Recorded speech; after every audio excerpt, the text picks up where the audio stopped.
Pemirsa Al-Bahjah TV dan pendengar Radio Network dimanapun Anda berada, terima kasih masih bersama program Rumahku Syurgaku bersama Buya Yahya Sahabat.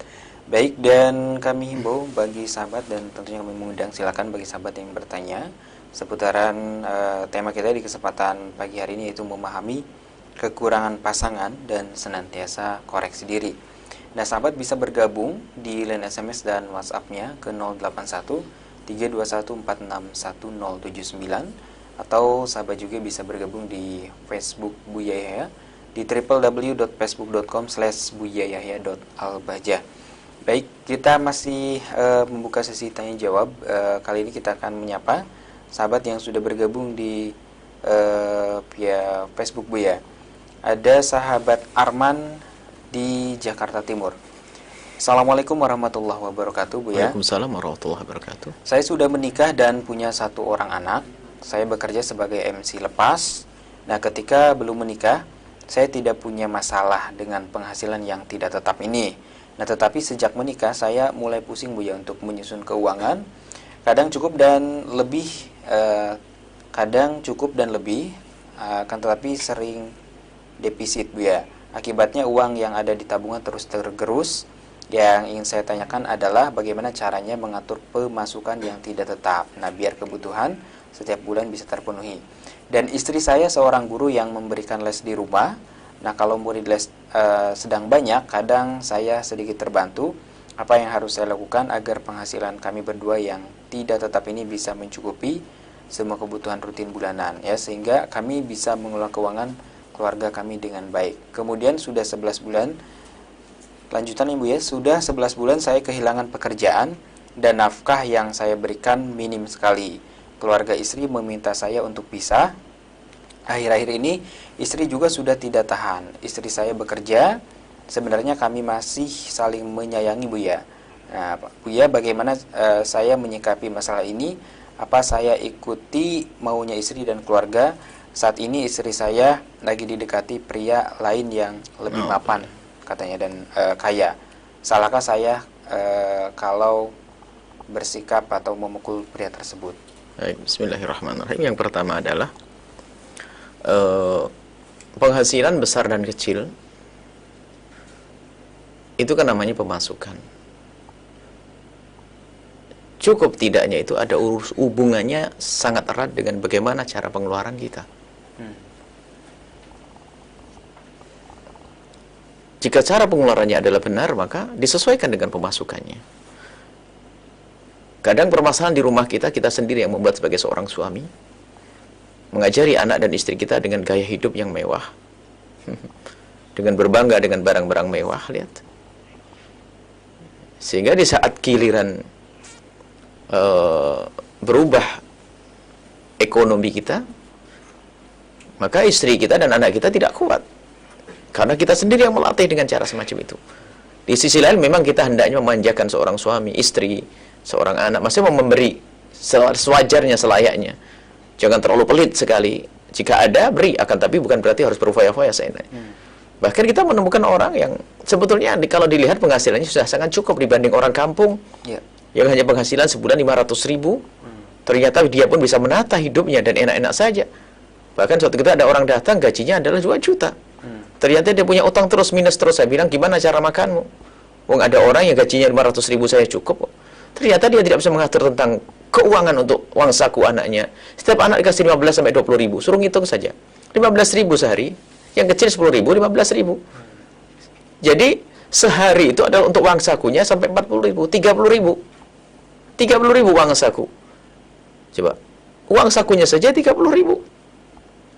Kemudian dari uang saku ini, apakah cukup orang hanya makan dengan uang saku? Ada kebutuhan-kebutuhan yang lainnya. Padahal kalau orang tua memang merasa dirinya adalah tidak mampu, bagaimana agar anak kita nanti di sana tetap makan kue dan sebagainya? Kenapa tidak kita buatkan kue sendiri yang sehat, yang bagus? Intinya kan ada kue yang dimakan. Dan kita latih anak kita untuk biasa dengan kesederhanaan.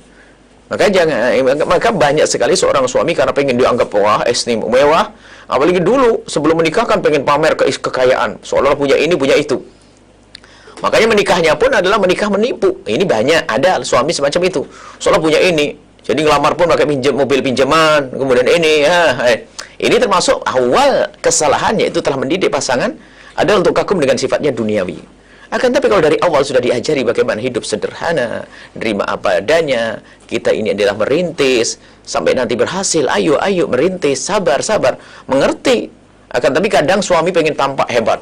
Wah, ini, itu, ini. Semua anaknya 4 dibelikan HP semuanya. HP nggak pakai pulsa memang. HP ini belum lagi. Ini problem juga. Kadang suami yang mengajari istri semacam itu. Tinggal Anda koreksi diri Anda sendiri. Termasuk golongan suami yang mana Anda. Tapi sisi lain jangan sampai kita terlalu pelit. Ada seorang suami pada rezekinya banyak, tapi pelitnya sama istri, hitung-hitungannya Masya Allah pelit. Bukan seperti itu. Akan tapi di saat Anda diberi oleh Allah kemurahan, kemudahan, Anda juga tetap harus mengajari bagaimana hidup sederhana, tawadhu. Tidak hanya mementingkan urusan dunia, maka di saat suatu ketika, namanya roda kehidupan sesaat di atas, sesaat di bawah kan, maka di saat kok ekonomi merosot, kita sudah biasa melatih dengan cara yang sederhana. Dia tidak bangga dengan dunia. Nah, ini. Kadang-kadang kita sendiri pengen bangga di kawanan kita, sehingga istri kita harus kita belikan baju, memaksakan. Baju yang mewah, jam mewah, ini mewah. Hanya pengen dilihat oleh tetangga atau kawan kita kalau kita berhasil, padahal ngutang semuanya. Maka Anda sendiri yang telah salah mendidik. Sehingga istri nggak ngerti, yang penting bagus. Kalau sekarang bajunya jelek-jelek begitu. Baik. Nah, ini yang pertama adalah kita koreksi dulu. Apakah sang istri itu memang punya karakter sifat semacam itu, atau telah kita yang telah membuatnya seperti itu. Baik. Kemudian setelah itu adalah bagaimana kalau sudah sekarang terjadi saya kekurangan? Ketahuilah Allah Maha Kasih. Rezeki itu sudah selalu ada. Tinggal kita nyarinya di mana. Jangan sampai berkata hilangnya pekerjaan. Katakan bahwasanya aku akan dipindah oleh Allah dari pekerjaan ini menuju pekerjaan yang lain yang lebih bagus. Ada mencari yang halal, yang bersih. Kemudian Anda diskusi yang baik dengan istri. Selagi istri bukan dirusak oleh diri Anda sendiri, insyaallah mudah. Tapi yang jadi masalah kalau Anda yang merusak. Kalaupun Anda yang merusak, Anda tinggal minta maaf, dulu kita salah cara hidup, sehingga tabungan pun jadi hilang. Seharusnya kita makan apa adanya. Kan kita bisa melihat, masak sendiri, bikin sayur sendiri dan sebagainya. Beli sayur yang paling murah, ikan pun cari yang paling murah dan seterusnya. Itu bisa. Cuman biasanya orang ini nggak pernah mendidik pasangannya semacam itu, jadi repot. Nah, kemudian di saat terjadi semacam ini, maka harus diskusi yang baik.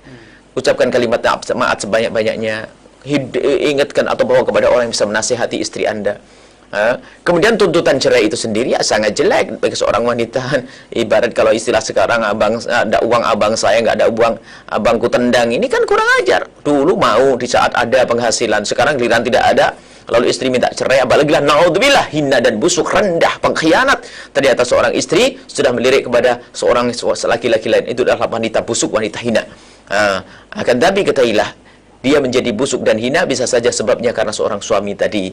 Maka tidak perlu Anda koreksi keluar dulu, atau koreksi diri Anda sendiri bagaimana Anda memperlakukan istri Anda. Kalau ternyata memang Anda sudah didik istri Anda dengan baik, kalau ternyata istri Anda semacam itu, maka ketahuilah dia bukan istri yang baik buat Anda. Lihat, dari segi nafkah tidak pernah bersyukur. Ternyata hatinya pun sudah bercabang. Naudzubillah. Dan dia pengkhianat dia. Hina semacam itu. Naudzubillah. Nah, ini adalah kalau sudah wanita hina, untuk apa lagi kan begitu? Anda punya tugas memang untuk mendidik. Kalau ternyata Anda tidak mampu, maka Anda lepas saja. Kalau Anda memukul laki-laki tersebut, Anda tidak perlu memukul dia. Karena belum tentu laki-laki itu yang menggoda kok. Bisa saja istri yang menggoda. Ayo, kenapa kita memukul laki-laki tersebut? Mungkin laki-laki itu tidak mengerti. Kalau dia punya suami atau digoda oleh seorang istri, atau laki-laki itu memang laki-laki kerjaannya iseng kok. Apalagi laki-laki itu fasik, tambah semakin semangat menggoda istri Anda. Akan tapi Anda duduk, Anda sadarkan adalah seorang istri. Bawa kepada ulama itu haram, hukum dosa, pengkhianatan dan seterusnya. Ini seperti itu. Maka dekatlah Anda dengan para ulama, dekat dengan orang soleh, dekat ke majelis-majelis mulia. InsyaAllah Anda akan dapatkan solusi dari itu semuanya. Wallahu a'lam bishawab. Baik, subhanallah. Terima kasih Bu ya atas jawabannya. Dan sahabat, kita saatnya break dulu. Kita masih punya satu sesi lagi dan ada telepon ya. Silakan ya. Untuk sahabat yang ingin bergabung dengan telepon, silakan. Halo, assalamualaikum. Ya, assalamualaikum. Iya, halo, assalamualaikum. Waalaikumsalam. Iya, Al-Bahjah TV dan Radio Allahumma sholli ala sayyidina Muhammad. Al-Bahjah TV dan Radio Umum Solusimalan. Selalu. Dengan sahabat siapa di mana? Dengan Rohmat di Kapetakan. Rohmat di Kapetakan. Baik, silakan langsung bersama Bu ya. Iya. Maaf ya, ini di luar tema karena kesempatannya baru hari ini bisa masuk. Silakan. Ini Bu ya. Silakan. ada di telekomunikasi nih, ada tawaran itu menunya tuh ada di bisa utang pulsa katanya. Jadi Apa? yang Mohon maaf diulang lagi Pak Rahmat yang Menunya jelas. ada apa? Iya, menu di telepon, iya bisa berutang ke pulsa darurat katanya. Apa menunya apa? Ada apanya?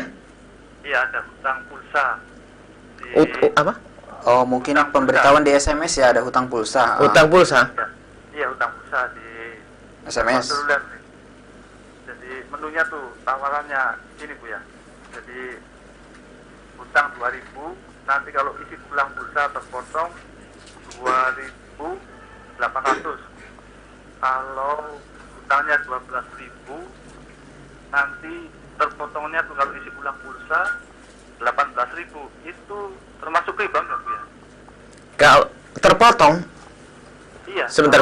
Coba diulang lagi. Kalau utang gimana? Iya, kalau pulsanya habis. Pulsanya habis. Iya, kalau pulsanya habis, Ya. bisa berhutang ke operator. Operator ya. Iya. Berapa? 2.000. Berapa? Misalnya hutangnya 2.000. Iya. Nanti kalau isi pulang pulsa terpotongnya tuh 2.800. Kalau hutangnya tuh ada menunya lagi nih, 12.000, nanti terpotongnya tuh 18.000. Itu termasuk riba nggak Bu? Oh, Anda ngambil aplikasi atau menu, kemudian Iya. Anda harus membayar. Iya gitu. Kemudian waktu itu pulsa Anda habis. Iya. Berarti Anda harus potong. Oh ya jelas itu riba dong. Karena utangnya 12 bagaimana jadi 18.000? Oh, Karena repotnya Anda urusan dengan sesuatu yang tidak kenal agama itu, makanya repot. Anda langsung ambil yang demikian itu. 12 harus utang 12.000. Jadi begini Bu ya, waktu itu kalau misalnya di perjalanan, misalnya tuh Darurat. nggak ada yang orang jualan pulsa itu, pulsa darurat tuh nggak boleh sama sekali Bu ya. Ya tidak boleh sama sekali. Sabar dulu dong sampai dapat pulsa. Oh, Baik. Ya udah, terima kasih atas Iya. penjelasan. Baik, ini adalah baik. Tidak ada istilah darurat bagi misal. Kami jawab kepada penanya yang masya Allah baik. Barangkali contoh buat yang lainnya. Kalau utang kita 12 harus bayar 18.000 adalah riba. 2.000 menjadi 2.800 adalah riba. Riba nggak boleh, tidak diperkenankan. Ada pun masalah kok tidak ada pulsa dan sebagainya, Anda bersabar sejenak. Kecuali adalah baru dianggap darurat kalau memang Anda kalau tidak telepon mati. Wah, itu baru darurat itu. Mana ada? Ya sabar dulu sesaat, tambah semakin rindu kepada istri. Ditahan dulu bilang istriku apa pulsa ya selesai. Jangan memaksa. Tidak ada istilah darurat itu kalau masih dalam keadaan semacam ini. Ya, baik enggak. Ini harus hati-hati urusan yang demikian. Riba adalah haram menjadi sebab tidak keberkahan harta kita. Wallahu a'lam bishawab. Baik, subhanallah. Terima kasih untuk Pak Rahmat dan sahabat, kita masih punya satu sesi lagi dan tetap di Radioku dan Al-Bahjah TV. Setelah berikut ini kita akan kembali.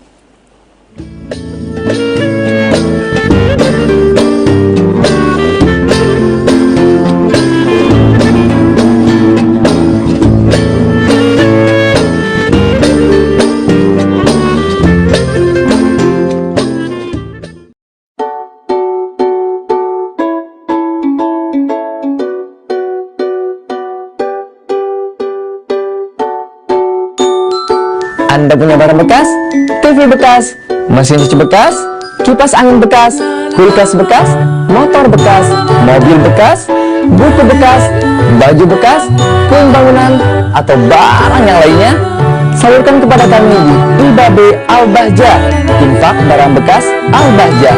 Saatnya, jadikan barang bekas Anda menjadi amal jariah. Hubungi kami di 0812 2195 2234.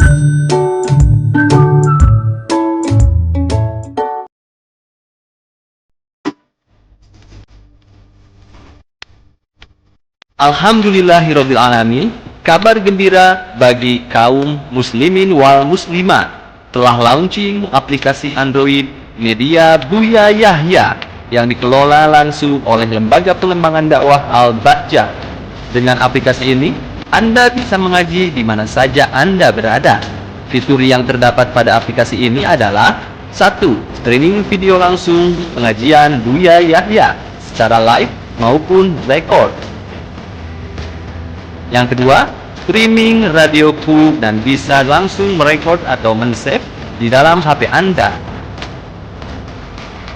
Yang ketiga, membuka fanpage resmi FB Buya Yahya secara instan. Dan keempat, mengetahui profil singkat dan infak center Al-Bahjah. Ayo, jadilah yang pertama menggunakan aplikasi ini. Semoga membawa berkah dan ilmu yang bermanfaat. Cara mendownload, yang pertama, buka aplikasi Play Store atau website resmi Play Store. Dan yang kedua, ketik media Buya Yahya di dalam kolom search yang telah disediakan. Yang ketiga, klik icon media Buya Yahya yang telah ditampilkan. Dan klik pasang atau download.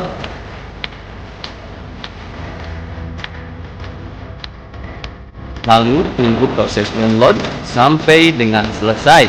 Dan keempat, jangan lupa beri rate atau rating bintang 5. Dan nikmatilah aplikasi media Buya Yahya di gadget Anda.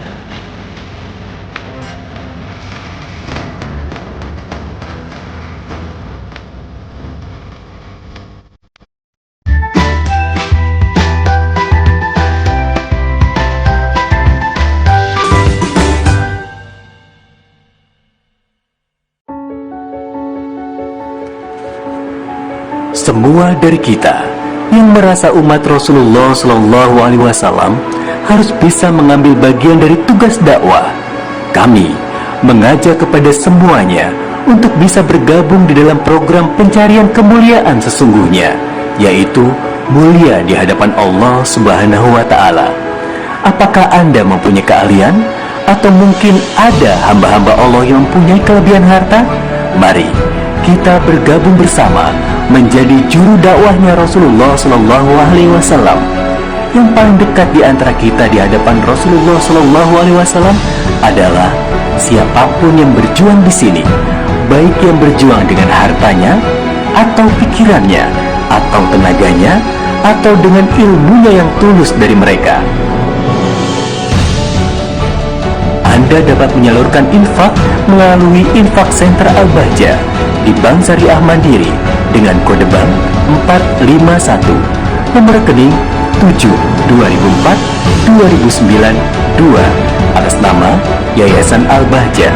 Kami ulang, di Bank Syariah Mandiri dengan kode bank 451, nomor rekening 7/2004/2009-2 atas nama Yayasan Al-Bahjah. Informasi selengkapnya dapat dilihat di www.buyayahya.org. Semoga Allah Subhanahu wa taala membuka hati kita dan menjadikan kita semua sebagai pejuang-pejuang di jalannya hingga kelak kita di surga bisa bersanding bersama Nabi Muhammad sallallahu alaihi wasallam.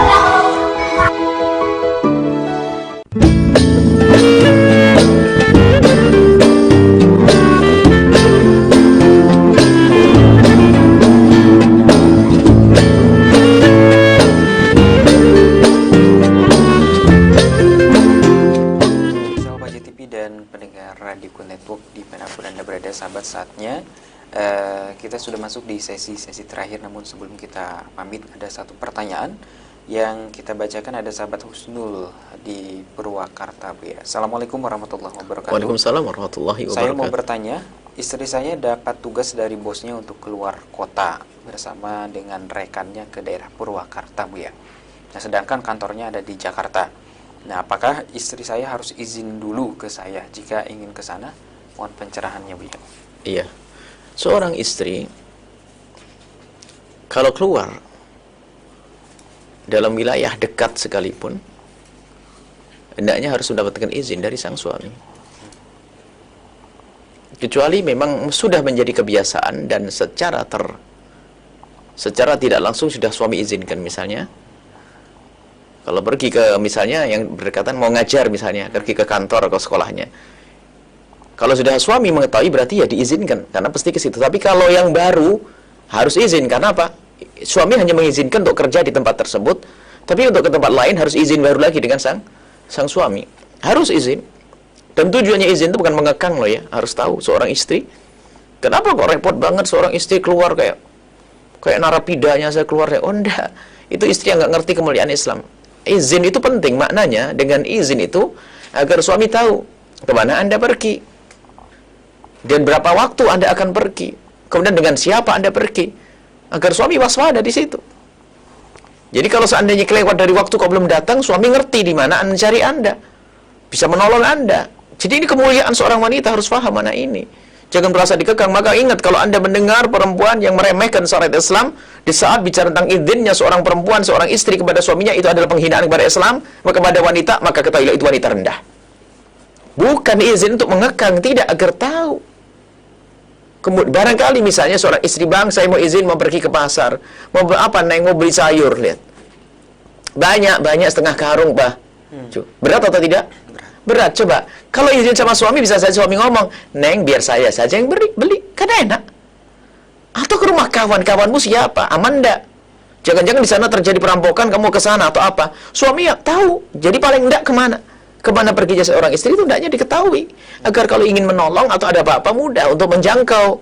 Pahamilah wahai para wanita ini. Nah, maka sebagai suami pun harus memahamkan kepada istri-istrinya tentang kemuliaan, sehingga seorang istri yang mulia pun dia tidak akan melangkahkan kakinya kecuali selalu ingin diketahui oleh sang suami. Allah, itulah indah hidup. Wallahu a'lam bishawab.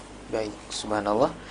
Oke, saatnya kita mendengarkan kesimpulan dari tema kita, yaitu memahami kekurangan pasangan dan senantiasa koreksi diri. Sederhana kesimpulannya adalah, pandai-pandailah Anda melihat kekurangan Anda. Sebab di saat Anda pandai melihat kekurangan Anda tidak akan mudah mengungkit kekurangan orang lain.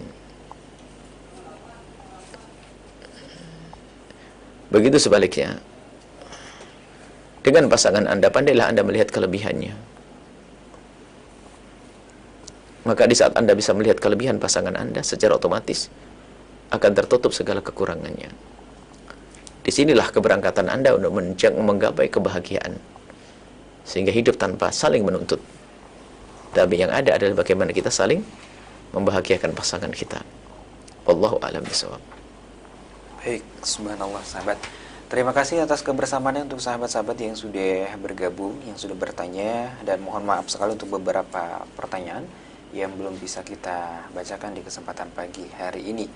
Baik, dan juga Buya ditutup dengan doa keberkahan dulu. Baik, bismillahirrahmanirrahim. Alhamdulillahirrahmanirrahim. Allahumma salli ala Sayyidina Muhammad wa ala Sayyidina Muhammad. Allahumma ya Allah, ampuni kami, keluarga kami, anak-anak kami. Wujudkan keindahan dalam rumah tangga kami ya Allah. Jadikan kami pasangan suami istri yang saling mencintai, saling menghargai, saling menyayangi, saling mengayomi karenamu ya Allah. Yang belum menikah, jaga kehormatan mereka ya Allah, jaga kemuliaan mereka. Berikan kepada mereka pasangan orang-orang yang kau muliakan, yang menjadi sebab mereka mulia di dunia dan di akhirat. Ya Allah, jadikan kami hamba-hamba yang pandai melihat kekurangan kami ya Allah, dan tambahkan kekurangan kami di mata kami ya Allah, agar kami mudah berbenah diri, agar kami tidak mudah merendahkan orang lain, dan kami mohon tutup kekurangan orang lain, kekurangan pasangan kami dari mata kami ya Allah, dan tampakkan kelebihan-kelebihan mereka ya Allah, agar kami bisa menghargai, memuliakan mereka ya Allah. Jadikan hidup kami indah dengan saling mengabdi, bukan saling menuntut. Yang sempit rizki, lapangkan dengan rizki yang halal penuh berkah. Yang sakit sembuhkan, yang punya hutang mudahkan kami dalam bayar hutang kami, panjangkan umur kami dalam ketaatan serta sehat walafiat, dan berikan kepada kami semua husnul khatimah. Ampuni orang tua kami dan guru-guru kami. Berikan kepada kami semua husnul khatimah, mati dalam keadaan iman. Dan kami mohon ya Allah, jadikan ucapan kami di akhir hayat kami kelak adalah kalimat mulia, la ilaha illallah Muhammadur Rasulullah, la ilaha illallah Muhammadur Rasulullah, la ilaha illallah Muhammadur Rasulullah sallallahu alaihi wasallam. Rabbana atina fid dunya hasanah wa fil akhirati hasanah wa qina adzabannar. Wa sallallahu ala sayyidina Muhammadin wa ala alihi washabbihi wasallam. Walhamdulillahirabbil alamin. Al-Fatihah.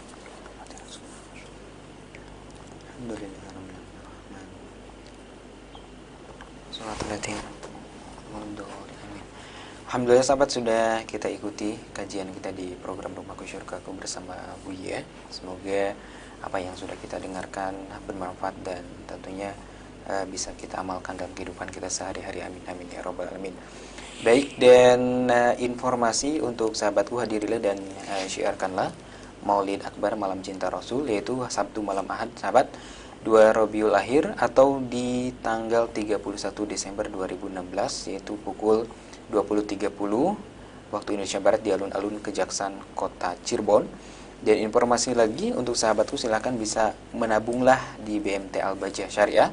Informasi silahkan datang langsung ke kantor pusat atau bisa menghubungi 085 224 433 883. Dan informasi juga telah dibuka pendaftaran siswa atau siswi SMA IKU Al-Bahjah untuk pendaftaran mulai 1 November sampai dengan 31 Desember 2016. Pendaftaran dibuka setiap hari di kantor SMA IKU Al-Bahjah. Informasi hubungi 08229 5102600. Dan juga sahabat, telah dibuka Sanlat Santri Kilat Al-Bahjah, yaitu untuk usia SD, SMP, dan SMA. Dibuka pendaftaran 18 sampai dengan 30 Desember 2016. Aktivitas belajar 2 sampai dengan 7 Januari 2016. Informasi 0823 2067 3618. Baik, terima kasih untuk sahabat, dan tentunya terima kasih juga untuk Radioku Network di kesempatan pagi hari ini yang sudah merelay untuk Radioku AM Bogor di 1089 AM, kemudian untuk Radioku Majalengka di 92,4 FM, untuk Radioku Kuningan di 104,8 FM, untuk Radioku Batam di 104,7 FM, untuk 93,8 FM Aceh, untuk radioku di 880 FM Pontianak, dan untuk 89,2 radioku Karimun, sahabat. Baik, terima kasih atas kebersamaannya. Saya Fit Maulana yang bertugas pamit undur diri. Mohon maaf, mohon doanya selalu. Subhanaka Allahumma wa bihamdika, asyhadu an la ilaha illa anta astaghfiruka wa atubu ilaik. Wassalamualaikum warahmatullahi wabarakatuh. Assalamualaikum warahmatullahi wabarakatuh.